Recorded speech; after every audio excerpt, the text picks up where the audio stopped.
Look at what is going on the markets and answer a lot of questions. Over here, we have the S&P 500. You could see earlier this morning, we were on a breakout in this consolidation. We've come in for the retest, and that has been a failure. We never resumed up off of that trend line. We have fallen back in, and it looks like we are just touching the bottoms, and we are testing that bottom put in earlier in the week on Monday over here. Not yet making lower lows on the S&P 500. More pressure on the NASDAQ. You could see the NASDAQ also not yet making a lower low than Monday, but you could see that clean retest, never getting a chance to resume off the trend line and just falling back into the pattern, basing out support. What's next? Why is this happening? We have a lot to talk about in this video today. We're going to be looking at a lot of charts. We're going to be looking across the markets to put all the pieces together.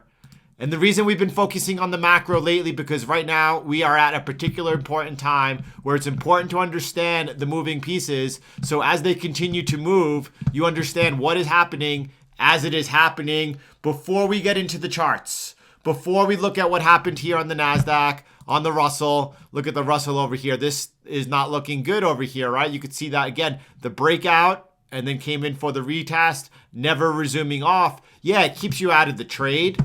And that's perfect. That's exactly the whole purpose of our conquering the markets all day long, breakout, retest, resumption. However, we have to ask ourselves, is something off here after seeing this false breakout? Are we going to take out these swing lows over here? We'll look up, you can see over here on the Russell, Monday's low over there. You can see the S&P 500. Are we taking out that swing low? You can see on the NASDAQ, are we taking out that swing low and strong support at 12,747? And if we do, is this actually going to turn into that correction that we're waiting for? You know, let's take a look right now. The equity market's off the all-time highs. We'll start with the S&P 500. It's currently pulled back about 3.5%. It's a long ways from 8.5% and even longer from 10.5%. But all those things are a possibility. All those things would make equities, let's say, more attractive, as they've not been attractive whatsoever and not really done much now for quite a while. On the year, what are they right now? They're up about a 2 or 3%. You go over here to January the 1st. Let's find out over here. January the 4th is when the equity markets opened. From there into where we are right now, you're talking about a gain of 3%. Equities seem like they're on pace to make their average gain. What do you call it? Is it 8% or so? Equities definitely seem like they're on pace for that. Furthering, not yet seeing any type of technical breakdowns. But let's move over. Let's talk about what I want to talk about with you, what I recorded a couple of hours earlier. Let's go over to the tape, and then we'll come back to real time. Pressure on the stock market. A couple of weeks ago, as we were coming into some strong resistance, we talked about the yields were rising. We talked about that it could possibly cause a correction. It still might. Are we going to make new all-time highs? It sure looks like we are going to make new all-time highs at some point soon enough. Focusing on signal. What is that signal? Why are we seeing, as we see yields actually rising pretty strongly this New York session today? What's going on with the stock markets coming off after that breakout and now coming in? Looks like the retest is failing or going to fail. What does that mean? What type of correction could we possibly be looking at? Is it caused by the rising rates, or is it caused because they're now saying they're only looking to give $1,400 to select people, to a fewer amount of people? They're going to be more selective at who gets the $1,400. And good or bad, I mean, great, right? The less money you're printing out and giving to people, obviously the less inflation you're going to cause, right? But, you know, it's a fine line. People need the help. The way the system is set up, the help doesn't go towards the people. It goes towards the corporations and government and the central banksters. That's how it's set up. That's what happens when you need it most. What's going to happen? They're talking about a lesser number than $1.9 trillion. What that number will be? Is it going to be $1.3 trillion? What is it going to be? I have no idea. The last one was $900 billion. This one, they're talking trillions. What will the next one be? Because this isn't the last one. This isn't the last one. You know, regardless of what the package is, later this year in 2021, we will have further stimulus talk. The numbers are going to be high. It'll probably be looking like something like $3 trillion. Now, if that does not happen, and all of a sudden the U.S. government decides to go ahead and stop, full stop. We're going to go and all of a sudden be fiscally responsible. We're going to lower our spending, our debt. We've gotten into too much debt. If rates rise, we can't pay back this debt. It looks like rates are rising because the market is pricing in the massive inflation that's taken place. And it is massive. It's massive. And if you're talking about the fact that you don't see the inflation, no one's arguing they don't see the inflation anymore. What we were talking about was 12 months ago, a year ago from here, we were talking about the inflation that we would be seeing. And we had some discussions then. We see who's right now. And what we need to do is make sure that we continue to be right as we're towards a critical, I don't want to say a critical spot. I'm not calling, we're going to have an insolvency event. It's going to be this week or anything like that. When that's happening, it's clear. And the markets, do we see a little bit of a move into risk off today? You see the Swiss franc. I saw appreciating versus the Japanese yen. Right? But what else was the Swiss franc doing? Heath talking about that yesterday, bringing that up. I could not have been prouder. I could not have been prouder. That right there, my friends, that's the fire. And you can see here, here's the 10-year New York session. You can see how yields have snapped up. This is peak. Right now, this is 9.3%. How high this was intraday, it was significantly higher, but into that resistance we've been talking about as we come into it. And you can see that in this enormous downtrend, rates have just pulled into this resistance, coming up sharply. We're expecting either a pullback, a sharp pullback, or a consolidation from here. Is it possible we take out today's intraday high and they continue to go up and breaking above this resistance? It sure is. If that happens, we come back and retest and holds and resuming off there. At that point, we're going to be looking at rates going higher and again, quicker. That's all a possibility. That's something that we'll continue talking. But right now, we're into resistance. Not too much to get excited about right now. I think what the markets are focusing in on, you could see across the U.S., across the world, we're seeing a drastic reduction in cases around the world of the virus. That means what? We're going to see economies opening up. We're going to see a return to growth. We're seeing, because of that, the less talk here of a sizable stimulus package, less talk of a significant amount of stimulus or insignificant, $1,400 going out to less people. The market's reacting off of that, perhaps. Let's see what's going on. If I look around the markets, I see some of the trades unwinding. This is the Australian dollar, Japanese yen. Look at the resistance here at 84.20. Let me zoom out. I'm on the daily time frame getting that good perspective. By the way, we are in a strong downtrend. It's only since the Fed acted in late March that we're in this uptrend over here after the change of the monetary policy. And the Japanese yen has just been getting sold across the board. Today, off pretty significantly here on FX into this resistance, right? 84.20. Are you selling this?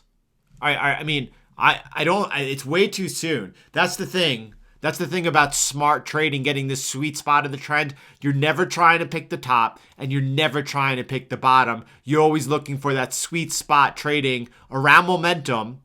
When price has come snap back against the current trend, waiting for price to resume back towards that trend, that's the safe trade, the sweet spot trade. That's what you're looking to do. What do you do right now? Zooming out, are we in a downtrend over here? Are we into resistance that you want to sell? I don't think so.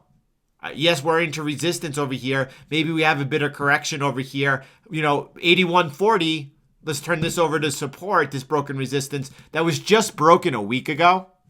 It was just broken a week ago. Any retest of that area over there, that's going to offer opportunity. What is that? Is that like a 3% pullback here on the Australian dollar, Japanese yen? Let's take 3.5, 3.8. 3.8% pullback over there. That would be very attractive into the support of the 81.40, right? Now's the time to be patient. Now's the time not to overreact. What's going on with the DXY? I had to close this morning. The dollar was under pressure. Now the dollar's up. Okay, but zooming out here in the daily, what's happening on the dollar? We're in this massive downtrend. You can see that we are consolidating here, and we're consolidating just like this. That's a bear flag. If it breaks down, we're going to see much lower lows in 2021 on the dollar. It hasn't yet broken. It's unchanged on the day, but it is off its lows. Is that significant? We'll keep watching. We know that if we break above outside of this, what this bear flag right here, this is also our trend line. If I come back down, channel trend line, come back down over there since 2008, you could see the channel began over here. It was actually January 2005, the upper resistance. We have the lower support over here. In 2020, late 2020, we broke down over here. This is significant. If we break down out of this bull flag to the downside, we're going to be looking at much lower lows in 2021 on the dollar. We know where to watch, where if we're going to see a turnaround in the dollar. Now, there's nothing to say. There's no signs that we're going to see a turnaround in the dollar. Even with these rising yields, where the US dollar has been rising for select currencies like the Japanese yen, it's not versus a lot of others. It's not real. Look, the Japanese yen. The British pound continues to appreciate against it. Today it came off, but look, that's where it was 2 days ago.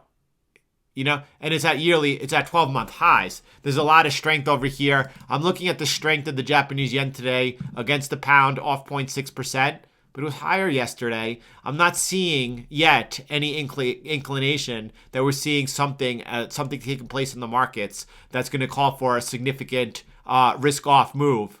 Okay, so Heath was talking about that. I was building off of that, something I've been vocal about for the past year, on and off, when it's important to focus in on it. What about some other risk-on, risk-off pairs? Let's look at the New Zealand dollar versus the Swiss franc. Down 1% today. That's a significant move. But again, look, it was high. It's higher. It was higher than it was yesterday, where it opened up yesterday. Right? So there you are. I mean, it didn't make sense to see price going straight up. That's normally when we see an opportunity for profit taking, and then we have to wait for further consolidation. We have to wait for the move to kind of reset itself before we see the next leg, unless we see some type of big risk off move, right? If we take out the support over here, right around, let's call it 0.63, 63 cents. If we take out that, okay, that's worrisome. What's happening over here? Are we coming down and we testing something like 60, 59 cents? That's all possible if that were to occur. That's not happening right now. Okay, so things look pretty good. Bitcoin is off a little bit today, right? What is Bitcoin trading at? 48,000. Let's take a look on the 8-hour really quick. You can see on Bitcoin over here, look, it's not correcting. It corrected 24% over here. A correction in the bull market phase on Bitcoin, 30%. We're almost there. If we take out this swing low, then I think we're going lower. And watch out, it may be this time bigger than 30%. Be prepared. But it's too soon to say that's happening. We're still quite a ways off. If you look what's going on the S&P 500, you can see it's much closer to taking out Monday's low. If you look at the NASDAQ, you can see it's also much lower. Not the Russell. The Russell you could see is higher. But you can see also a Bitcoin much higher, right? So things could unfold quickly. But where we are at this moment in time, as Bitcoin is trading at $48,000, as Bitcoin is higher than it was a week ago, is that correct? Let's go to a weekly chart. Just want to make sure, right? And no, it's not. It opened 2 weeks ago much lower at 39,000, and then it opened up this week over here at $48,650. It's trading $500 lower than it was last week. That's pretty good. All right, everyone. That's the bell. I'll talk to you later. Let's look at some charts. These are found on Zero Hedge, courtesy of Bloomberg. You could see here today as yields were rising, there was pressure on the S&P 500, the equity markets. Now, whether or not we're going to see this snapback shut, as you can see over here, the alligator jaws are spread apart or not, or how soon that will take place. Remember, we're looking at seeing rates right now trading into a bit of resistance. This is the Russell over here. This is Russell by value. You can see over here value all of a sudden breaking down out of this consolidation over here after the Russell wasn't able to resume off. It looks good and healthy. I would draw it like this. I would start over here at the top and have a trend line going over here. If you could follow my mouse, it's connecting the last swing high and then this morning's swing high. It's a downward sloping trend line, and then there's one below it. So this looks to me like a bull flag right now. I guess different TA for different folks, whatever. You can continue to see ARK investments under pressure. There have been massive outflows, as usually, generally, equity investors are what? Chasing momentum.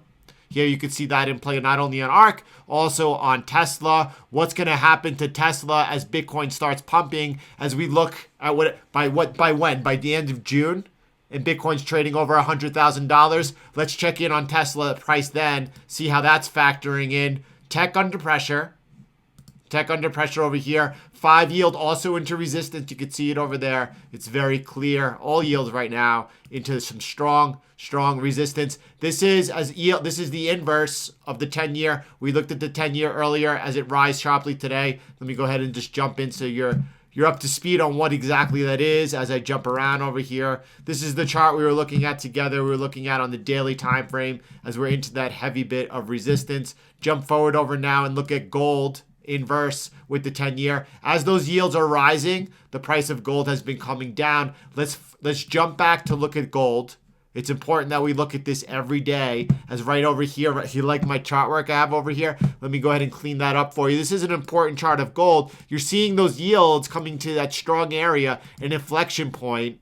Listen, yields are soon enough going to snap. You're going to watch and you're going to see. Right now the market's focused in on it. Now that the market's focused in on it, you see everyone else like, oh, watch what happens over here. This is gold, and it's pulling back in this beautiful, beautiful consolidation pattern in this massive uptrend. This is the 3-day chart over here. It's into the support right now. This is as those yields, and you can see them being tracked over here. As those yields are rising, that's why you see them falling here. It's the inverse. 10-year yields rising. You're seeing gold under pressure. These two are pretty tightly correlated. These two, and that's why we saw Peter Schiff this morning tweeting out the reason that silver's lagging is because gold continues to be under pressure as yields rise. That's going to soon enough break. That is sort of when timing that obviously is everything. I gave you a heads up if you see a bit of a big sell off towards the end of this bottom. That's going to be a sign that's probably going to be a capitulation. And if that were to occur, we'll be there. I'll alert everyone and we'll watch, and then we'll wait. Not as that happens. We'll wait for the market to repair itself. We'll wait for the breakout of this trend line over here. And as that occurs, we'll be ready to attack. And we'll be ready to attack with a lot of weak hands gone from the picture. That's all good news. You can see the dollar off its lows today. It was down while we were this morning live together. The dollar was off about the DXY at least was off about 0.3%. It ended up unchanged on the day. That's just the dollar bouncing around doing nothing. Crypto and Bitcoin have held up relatively strong and well as we're seeing the pressure in the markets today. That's important to the crypto. Bitcoin was already experiencing a pullback. It's just been up since New Year's. Bitcoin was up over 100%, still up 80% since January the 1st. It had a little bit of a pullback before this started unfolding. As all of this market, let's say, the market's getting a little jumpy. As that's occurring, you can see so far, crypto holding up quite well. Bitcoin over here, basically unfazed, unchanged, trading right here at 48,859. I think it's trading about 47,000 right now. Let's take a look just so we're aware. No, it's the same exact price, 48,738. So you can see over here, these 3-day pullbacks don't last too often. During the bull market phase over here, we're into one right over now. What is this? Gold contracts expire. It's nothing for us to take a look at or see. What is the market's pricing in right now, or is it implying the Fed? Do you remember when the markets were pricing in about 6 months ago negative rates? That quickly got corrected. Here again, we have the market now pricing in some. Do you think the Fed is going to hike? Do you think the Fed is going to hike?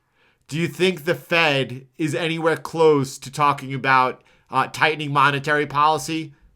Absolutely not. It doesn't mean that the market can't force it. It doesn't mean that rates can't keep rising. We'll see what happens. Let's give this a week or two or a few days and see what the market's looking like. We'll take a look at it then together. Everyone, thanks for spending the time. I'll see you all in the morning, and I'll talk to you soon.